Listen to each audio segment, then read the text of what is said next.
The Third Testament, Revelations of Jesus Christ, Chapter 16, The Divine Law, the Law of God.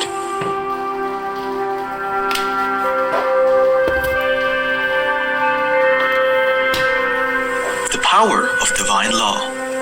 Thus saith the Lord, there are many men who judge my doctrine out of its time. That is, because their material nature does not allow them to see the eternal aspect of my lessons. My law is unchanging. It is men who, with their cultures, civilizations, and laws, pass, leaving only what the Spirit has built with its works of love and charity. It is the Spirit that, after every day of work and every trial, upon acquiring the arcane, beholds the unmovable stone of my law and the ever-open book that contains the doctrine of the Spirit. I have poured my light forth over all men, revealing to them the only existing truth. But you see how each man and each people feels, thinks, believes, and interprets it differently.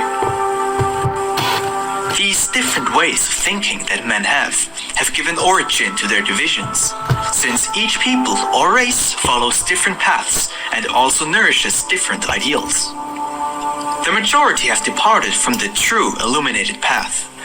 They believe that fulfilling the divine law implies sacrifices, denial, and superhuman effort, preferring to create for themselves religions and sects whose rules and practices are easier for them to fulfill, believing that thereby they can calm the need for light and elevation that their spirit feels.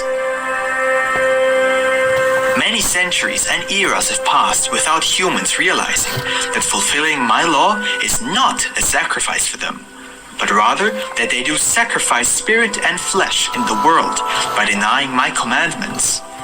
They have not realized, have not wanted to understand, that who complies with my word must find true happiness and a peace, wisdom, and grandeur that materialized men see in such a different way.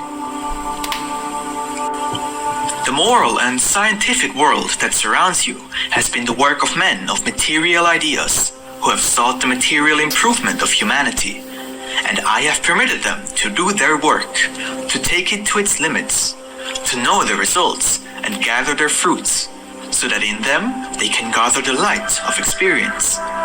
In that light, my justice will be manifest, and in that justice will be present my law, which is love. If I agreed to allow you to apply my doctrine to your lives according to your own will, rather